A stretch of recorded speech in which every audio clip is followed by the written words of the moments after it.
Hi friends, welcome back to my YouTube channel. ಬುಧವಾರದ ಮುದ್ದು ಸೊಸೆ ಎಪಿಸೋಡ್ ಏನಾಗ್ತಾ ಇದೆ ನೋಡ್ಕೊಂಬರೋಣ. ಅದಕ್ಕಿಂತ ಮುಂಚೆ ನೀವು ಚಾನಲ್ನ ಸಬ್ಸ್ಕ್ರೈಬ್ ಮಾಡದೆ ನೋಡ್ತಾ ಇದ್ರೆ ದಯವಿಟ್ಟು ಸಬ್ಸ್ಕ್ರೈಬ್ ಮಾಡೋದನ್ನ ಮರಿಬೇಡಿ. ನೀವು ಸಬ್ಸ್ಕ್ರೈಬ್ ಮಾಡೋದ್ರಿಂದ ನಾನು ಹಾಕೋ ಪ್ರತಿಯೊಂದು ವಿಡಿಯೋ ನೋಟಿಫಿಕೇಶನ್ ನಿಮಗೆ ಬರುತ್ತೆ, ನೀವೇ ಫಸ್ಟ್ ನೋಡ್ಬೋದು ಫ್ರೆಂಡ್ಸ್. ಓಕೆ, ತಡ ಮಾಡದೆ ಎಪಿಸೋಡ್ನ ಸ್ಟಾರ್ಟ್ ಮಾಡೋಣ. ಈ ಒಂದು ಎಪಿಸೋಡ್ನಲ್ಲಿ ಶಿವರಾಮೇಗೌಡರು ವಿದ್ಯಾ ಓದ್ತಾ ಇರೋಂಥ ಮೆಡಿಕಲ್ ಕಾಲೇಜ್ಗೆ ಹೋಗಿರ್ತಾರೆ 25ನೇ ವರ್ಷದ ಕಾನ್ವೊಕೇಶನ್ಗಾಗಿ. ಅಲ್ಲಿ ವಿದ್ಯಾನೇ ಆ್ಯಂಕರಿಂಗ್ ಮಾಡ್ತಾ ಇದ್ದಾಳೆ. ವಿದ್ಯಾ ಹೇಳ್ತಾ ಇದ್ದಾಳೆ, ಈ ಕಾರ್ಯಕ್ರಮದ ಕೇಂದ್ರ ಬಿಂದು ಮತ್ತು ಈ ರಾಜ್ಯದ ಹೆಮ್ಮೆಯ ಸಚಿವರಾದಂತಹ ಶಿವರಾಮೇಗೌಡರು ಈ ಕಾರ್ಯಕ್ರಮನ ಮತ್ತು ಎಲ್ಲ ಜನಗಳನ್ನ ಉದ್ದೇಶಿಸಿ ಒಂದೆರಡು ಮಾತನ್ನ ಮಾತಾಡಬೇಕು ಅಂತ ನಾನು ಕಳಕಳಿಯಿಂದ ಕೇಳ್ಕೊಳ್ತೀನಿ ಅಂತ ಹೇಳ್ತಾಳೆ. ಸರಿ ಅಂದ್ಬಿಟ್ಟು ಶಿವರಾಮೇಗೌಡರು ಬರ್ತಾರೆ. ಬಂದ್ಬಿಟ್ಟು ಮಾತಾಡ್ತಾ ಇದ್ದಾರೆ. ಎಲ್ರಿಗೂ ಶುಭೋದಯ.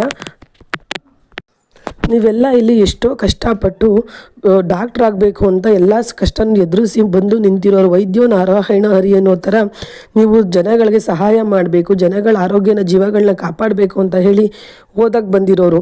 ನೀವೆಲ್ಲ ಚೆನ್ನಾಗಿ ಓದಬೇಕು. ನಾನು ನಿಮಗೇನು ಹೇಳೋದಿಲ್ಲ, ನೀವೆಲ್ಲ ಶಾನೆ ಓದಿರೋರು. ಆದ್ದರಿಂದ ನೀವೆಲ್ಲ ಅರ್ಥ ಮಾಡ್ಕೊಂಡು ಚೆನ್ನಾಗಿ ಓದ್ತೀರ. ಚೆನ್ನಾಗಿ ಓದಿ ನಿಮ್ಮ ತಂದೆ ತಾಯಿಗಳಿಗೆ, ನಿಮ್ಮ ಗುರುಗಳಿಗೆ ಮತ್ತು ಈ ಕಾಲೇಜ್ಗೆ ಒಳ್ಳೆ ಹೆಸರನ್ನ ಕೊಡಬೇಕು ಅಂತ ನಾನು ಪ್ರೀತಿಯಿಂದ ಕೇಳ್ಕೊಳ್ತೀನಿ. ಮತ್ತು ಅಷ್ಟೇ ಅಲ್ಲದೆ ಈ ಮಂಡ್ಯ ಜನತೆಗೂ ಕೂಡ, ಈ ಮಂಡ್ಯ ಡಿಸ್ಟಿಕ್ಗೂ ಕೂಡ ಒಳ್ಳೆ ಹೆಸರನ್ನ ಕೊಡಬೇಕು ಅಂತ ಕೇಳ್ಕೊತೀನಿ. ಅಷ್ಟೇ ಅಲ್ಲದೆ ನಾನು ಈ ಕಾಲೇಜ್ಗೆ ಬರಬೇಕಾದ್ರೆ ಅನ್ಕೊತಾ ಇದ್ದೆ, ಈ ಕಾಲೇಜ್ ಮಕ್ಳಿಗೆ ಏನಾದರೂ ಸಹಾಯ ಮಾಡಬೇಕು ಅಂತ. ಆಗ ನನಗನ್ಸಿದ್ದು, ಯಾವ ಮಕ್ಕಳು ಚೆನ್ನಾಗಿ ಓದ್ತಾರೋ, ಚೆನ್ನಾಗಿ ಓದಿ ರ್ಯಾಂಕ್ ತೊಗೊತಾರೋ ಈ ವರ್ಷ, ಅಂಥ ಮಕ್ಕಳಿಗೆ ನಮ್ಮ ತಂದೆ ತಾಯಿ ಹೆಸರಲ್ಲಿ ಫಂಡ್ ಇಕ್ಕಿ ಅವ್ರ ಎಜುಕೇಷನ್ ಫುಲ್ಲು ನಾನೇ ನೋಡ್ಕೊಬೇಕು ಅಂತ ಅಂದ್ಕೊಂಡಿದ್ದೀನಿ. ಅದನ್ನು ನಾನು ಮಾಡ್ತೀನಿ ಅಂತ ಹೇಳ್ತಾರೆ. ಎಲ್ಲ ಜನಗಳು ಕೂಡ ಚಪ್ಪಾಳೆ ಹೊಡಿತಾರೆ. ಅದೇ ಥರ ಭಾಷಣ ಮಾಡ್ತಾ ಇರ್ತಾರೆ. ಮತ್ತಿಲ್ಲಿ ವಿದ್ಯಾ ಅವ್ರ ಭಾಷಣ ಕೇಳ್ತಾ ಪೆನ್ ಕ್ಯಾಪ್ನ ಕೆಳಗಡೆ ಬೀಳಿಸ್ಬಿಟ್ಟು ಅವ್ರ ಕಾಲಿಗೆ ಬಿದ್ದು ಅವ್ರಿಗೆ ಗೊತ್ತಿಲ್ಲದಂಗೆ ಆಶೀರ್ವಾದ ತಗೊತಾಳೆ. ಅದನ್ನು ನೋಡಿದಂಥ ಜನಿ ಅಂತೂ ನಮ್ಮ ವಿದ್ಯೆ ಯಾರಿಗೂ ಗೊತ್ತಾಗ್ದಂಗೆ ಅವ್ರ ಮಾವನ ಆಶೀರ್ವಾದ ತೊಗೊಂಬಿಟ್ಲು, ಎಷ್ಟು ಜಾಣೆ ನೋಡು ಅಂತ ಹೇಳಿ ಹೊಗಳುತ್ತಾ ಇದ್ದಾಳೆ. ಇಲ್ಲಿ ಶಿವರಾಮೇಗೌಡರು ಕೂಡ ನಾನು 2 ಮಾತನ್ನ ಮುಗಿಸ್ತೀನಿ, ಜೈ ಕರ್ನಾಟಕ ಮಾತೆ ಅಂತ ಹೇಳಿ ಅವ್ರ ಭಾಷಣನ ಮುಗಿಸ್ತಾರೆ. ತದಾದ ನಂತರ ವಿದ್ಯಾ ಅವ್ರ ಮಾವಂಗೆ ಥ್ಯಾಂಕ್ಸ್ ಹೇಳ್ತಾ ಇದ್ದಾಳೆ. ಇಷ್ಟು ಚೆನ್ನಾಗಿ ಭಾಷಣ ಮಾಡಿದಂಥ ಸಚಿವ ಶಿವರಾಮೇಗೌಡರಿಗೆ ಮತ್ತು ಈ ಪ್ರತಿ ವರ್ಷವೂ ಹೈಯೆಸ್ಟ್ ಬರೋವಂಥ ಮಾರ್ಕ್ಸ್ ವಿದ್ಯಾರ್ಥಿಗೆ ಫ್ರೀ ಎಜುಕೇಷನ್ ಕೊಡ್ತೀನಿ ಅಂತ ಹೇಳಿರೋ ಸಚಿವ ಶಿವರಾಮೇಗೌಡರಿಗೆ ಈ ಕಾಲೇಜಿನ ಪರವಾಗಿ ಮತ್ತು ನನ್ನ ವೈಯಕ್ತಿಕವಾಗಿ ತುಂಬ ಹೃದಯದ ಧನ್ಯವಾದಗಳು ಅಂತ ಕೂಡ ಹೇಳ್ತಾಳೆ. ಮತ್ತಿಲ್ಲಿ ಕಣ್ಮಣಿ ದೇವಸ್ಥಾನಕ್ಕೆ ಬಂದಿರ್ತಾಳೆ. ದೇವಸ್ಥಾನಕ್ಕೆ ಬಂದು ಸುಮ್ಮನೆ ರಾಖಿ ಹತ್ರ ಹೇಳ್ತಿದ್ದಾಳೆ, ಯಾಕೋ ಮನಸ್ಸು ದೇವಸ್ಥಾನಕ್ಕೆ ಬಂದಾಗ ಸಮಾಧಾನ ಆಗಬೇಕು, ಆದರೆ ಇವತ್ತು ಮನಸ್ಸು ಸಮಾಧಾನನೇ ಆಗ್ತಾಯಿಲ್ಲ, ಯಾಕೋ ಗೊತ್ತಿಲ್ಲ ರಾಖಿ ಅಂತ ಹೇಳ್ತಾಳೆ. ಆಗ ರಾಖಿ ಇದ್ದವನು, ಮೇಡಮ್ ಅವ್ರೆ ದೇವಸ್ಥಾನ ಹತ್ರ ಹೋಗ್ಬಿಟ್ಟು ದೇವ್ರ ಹತ್ರ ಏನಿದೆ ನಿಮ್ಮ ಮನಸ್ಸಲ್ಲಿ ಎಲ್ಲ ಹೇಳ್ಕೊಂಬಿಡಿ, ಸರಿ ಹೋಗ್ಬಿಡುತ್ತೆ ಅಂತ ಹೇಳ್ತಾನೆ. ಆಗ ಅವಳು, ಎಲ್ಲ ನಾನು ಹೇಳ್ಕೊಂಡಿದ್ದೆಲ್ಲ ಬೇಡ್ಕೊಂಡಿದ್ದೆ ಆಯಿತು ರಾಖಿ, ಆ ಬೇಡ್ಕೊಂಡಿದ್ದು ಬೇರೆ ಯಾರೂ ಅಲ್ಲ ನೀನೇ ಅಂತ ಹೇಳ್ತಾಳೆ. ಆಗ ರಾಖಿ, ಮೇಡಮ್ ಏನು ಹೇಳ್ತಾ ಇದ್ದೀರಾ ನೀವು, ಇವೆಲ್ಲ ಮಾತಾಡಬೇಡಿ, ನಾನು ನಿಮ್ಮ ಮನೆ ಕೆಲಸದವನು, ನೀವು ಈ ಮನೆ ಯಜಮಾನ್ರು ಮಗಳು, ಈ ಥರ ಎಲ್ಲ ಹೇಳಬೇಡಿ ಅಂತ ಹೇಳ್ತಾನೆ. ಆಗ ಕಣ್ಮಣಿ ಇದ್ದವಳು, ಇಲ್ಲ ರಾಖಿ, ನಿಜವಾಗ್ಲೂ ಹೇಳ್ತಾ ಇದ್ದೀನಿ, ನೀನಂದರೆ ಇಷ್ಟ ರಾಖಿ, ಹಂಗಾಗಿ ಹೇಳ್ತಾ ಇದ್ದೀನಿ ಅಂತ ಹೇಳ್ತಾಳೆ. ಆವಾಗ ಅವ್ನು ರಾಖಿ ಹೇಳ್ತಾ ಇದ್ದಾನೆ, ಇಲ್ಲ ಮೇಡಮ್, ನಾನು ನಿಮ್ಮನೆ ಕೆಲಸ ಮಾಡೋನು ಮತ್ತು ಯಜಮಾನ್ರು ನನ್ನ ಮೇಲೆ ನಂಬಿಕೆ ಇಟ್ಟಿರೋರು. ಅಷ್ಟೇ ಅಲ್ಲದೆ ನಿಮ್ಮ ಅಣ್ಣ ನನ್ನ ಮೇಲೆ ತುಂಬ ನಂಬಿಕೆ ಇಟ್ಟು ಕೆಲಸಕ್ಕೆ ಸೇರಿಸ್ಕೊಂಡಿರೋದು, ನಾನು ಅದಕ್ಕೆ ಹಾಳು ಮಾಡ್ಕೊಳಕ್ಕಾಗಲ್ಲ, ನನ್ನ ಮೇಲೆ ಇನ್ನೂ ತುಂಬ ಜವಾಬ್ದಾರಿಗಳಿದ್ದಾವೆ, ನನಗಿದೆಲ್ಲ ಇಷ್ಟ ಆಗಲ್ಲ, ನನಗೇನು ಅದ್ರ ಬಗ್ಗೆ ಹೇಳಕ್ಕೆ ಹೋಗಬೇಡಿ ಅಂತ ಹೇಳ್ತಾನೆ. ಆ ಕಣ್ಮಣಿ ಇದ್ದಳು, ನೀನು ಸುಳ್ಳು ಹೇಳ್ಬೇಡ ರಾಖಿ, ನಿನ್ನ ಮನಸ್ಸಲ್ಲಿ ಯಾವುದೇ ಭಾವನೆಯೂ ಇಲ್ಲ ಅಂತ ಹೇಳು ಅಂತ ಹೇಳ್ತಾಳೆ. ಆಗ, ಇಲ್ಲ ಮೇಡಮ್, ನನ್ನ ಮನಸ್ಸಲ್ಲಿ ಭಾವನೆ ಇರೋದಕ್ಕಿಂತ ಹೆಚ್ಚಾಗಿ ನನಗೆ ಜವಾಬ್ದಾರಿಗಳಿದ್ದಾವೆ, ಅದಕ್ಕೆ ನನ್ನ ಮೊದಲನೇ ಪ್ರಿಫರೆನ್ಸು, ಹಂಗಾಗಿ ನನಗೇನು ಹೇಳಬೇಡಿ ಅಂತ ಹೇಳ್ತಾನೆ. ಆ ಕಣ್ಮಣಿ ಇದ್ದಳು, ಇಲ್ಲ ರಾಖಿ, ನೀನು ನನ್ನ ಮೇಲೆ ಯಾವುದೇ ಭಾವನೆ ಇಲ್ಲ ಅಂದಿದ್ದರೆ ನಾನು ಚಿಕ್ಕ ವಯಸ್ಸಲ್ಲಿ ಕೊಟ್ಟಿರೋ ಲಾಕೆಟ್ನ ಇನ್ನೂ ಅಷ್ಟು ಚೆನ್ನಾಗಿ ಯಾಕೆ ಮಡಿಕೋತಾ ಇದೆ ಅಂತ ಹೇಳ್ತಾಳೆ. ಆಗ ರಾಖಿ ಹೇಳ್ತಾ ಇದ್ದಾನೆ, ಆ ಲಾಕೆಟು ತುಂಬ ಚೆನ್ನಾಗಿದೆ, ನೋಡೋದಕ್ಕೆ ತುಂಬ ಚೆನ್ನಾಗಿದೆ, ಅಷ್ಟೇ ಬೆಲೆ ಬಾಳೋವಂಥದ್ದು, ಹಾಗಾಗಿ ನಾನು ಅದನ್ನು ಹುಷಾರಾಗಿ ಕಾಪಾಡ್ಕೊಂಬಂದಿದ್ದೀನಿ ಅಷ್ಟೇ, ಅದು ಬಿಟ್ಟು ಬೇರೆ ಏನೂ ಇಲ್ಲ ಅಂತ ಹೇಳ್ತಾನೆ. ಆಗ ಇವಳು ಕಣ್ಮಣಿ, ಹೌದಾ, ಹಂಗಾದ್ರೆ ನೀನು ನನಗೆ ಚಿಕ್ಕ ವಯಸ್ಸಲ್ಲಿ ಪ್ರಪೋಸ್ ಮಾಡಿದ್ದು ಅಂತ ಹೇಳ್ತಾನೆ.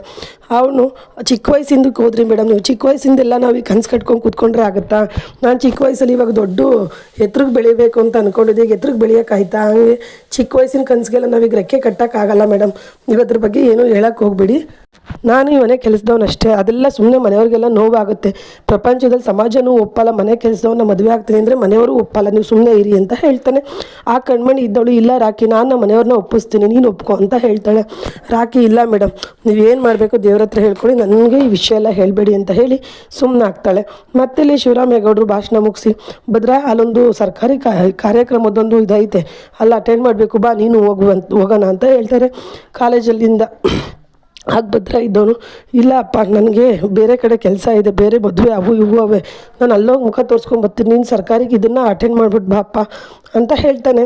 ಆಗ ಸರಿ ಮಗನೇ ಆಯಿತು, ಹಂಗಾರೆ ನಾನು ಬರ್ತೀನಿ ಗೋವಿಂದ, ಕಾರ್ ತೆಗಿಲ್ಲ ಅಂತ ಹೇಳ್ತಿರ್ತಾನೆ. ಅಷ್ಟರಲ್ಲಿ ಭದ್ರ, ಅಪ್ಪ ನಾನು ನಿಮ್ಗೊಂದು ಏನೋ ಹೇಳಬೇಕು, ನೀವು ಇವತ್ತು ಭಾಷಣ ತುಂಬ ಚೆನ್ನಾಗಿ ಮಾಡಿದ್ರಿ. ಅಷ್ಟೇ ಅಲ್ಲದೆ ಆ ಭಾಷಣದಲ್ಲಿ ಪ್ರತಿ ವರ್ಷ ಹೈಯೆಸ್ಟ್ ಬರೋ ವಿದ್ಯಾರ್ಥಿದು ನಾನೇ ಫುಲ್ ಫೀಸ್ನ ಒಪ್ಕೊತೀನಿ, ನಮ್ಮ ಅಪ್ಪ ಅಮ್ಮನ ಹೆಸರಲ್ಲಿ ಫಂಡ್ ಹಾಕಿ ಅಂತ ಹೇಳಿದ್ರಿ.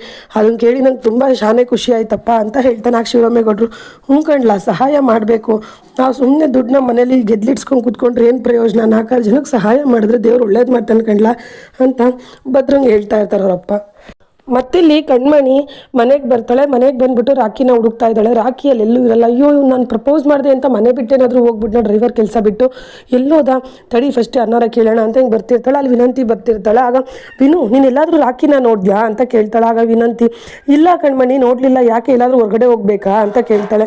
ಆಗ ಹಂಗೇನು ಅರ್ಜೆಂಟ್ ಏನಿಲ್ಲ, ಅಲ್ಲಿ ಹೊರಗಡೆ ಹೋಗಬೇಕು ಅದಕ್ಕೆ ಕೇಳಿದೆ ಅಷ್ಟೇ ಅಂತ ಹೇಳ್ತಾಳೆ.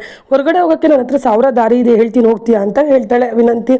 ಆಗ ಏನು ಬೇಡವಿನ್ನು ಅರ್ಜೆಂಟ್ ಏನಿಲ್ಲ, ಆಮೇಲೆ ಹೋಗ್ತೀನಿ ಬಿಡು ಅಂತ ಹೇಳಿ ಸುಮ್ಮನೆ ಆಗ್ಬಿಟ್ಟು ಭಗೀರಥಿ ಹತ್ರ ಬರ್ತಾ ಇದ್ದಾಳೆ.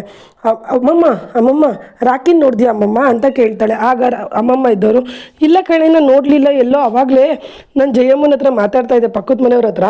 ಆಗ ರಾಖಿ ಬಂದು ನಿಮ್ಮ ಅಮ್ಮನ ಹತ್ರ ಕೀ ಕೊಟ್ಬಿಟ್ಟು ಏನೋ ಹೇಳ್ಬಿಟ್ಟು ಹೋದ, ಅದೇನು ಹೇಳಿದ್ನೋ ಗೊತ್ತಿಲ್ಲ ನನಗೆ ಅಂತ ಹೇಳ್ತಾರೆ. ಸರಿ ಅಂದ್ಬಿಟ್ಟು ಅವ್ರ ಅಮ್ಮನ ಹತ್ರ ಕೂಡ ಹೋಗ್ತಾಳೆ ವಿನಂತಿ. ಹೋಗ್ಬಿಟ್ಟು, ಅಮ್ಮ ನೀನು ರಾಖಿ ನೋಡಿದ್ಯಾ ಅಮ್ಮ ಅಂತ ಕೇಳ್ತಾಳೆ. ಹೂನೇ, ಅದು ರಾಖಿ ಬಂದಿದ್ದ, ಅವ್ರ ಅಮ್ಮನಿಗೇನೋ ಹುಷಾರಿಲ್ಲ ಅಂತ ಹೇಳಿ ಗಾಡಿ ಕೀನ ಕೊಟ್ಬಿಟ್ಟು ಹೊರಟ ಅಂತ ಹೇಳ್ತಾರೆ. ಆಗ ಏನು ಹುಷಾರಿಲ್ಲ ಅಂತ ಕೇಳ್ತಾಳೆ.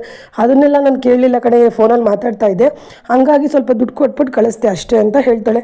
ಕಣ್ಮಣಿಗೆ ಏನಾಯಿತು ಅಂತ ಹೇಳಿ ಟೆನ್ಷನ್ ಆಗ್ತಾ ಇದೆ.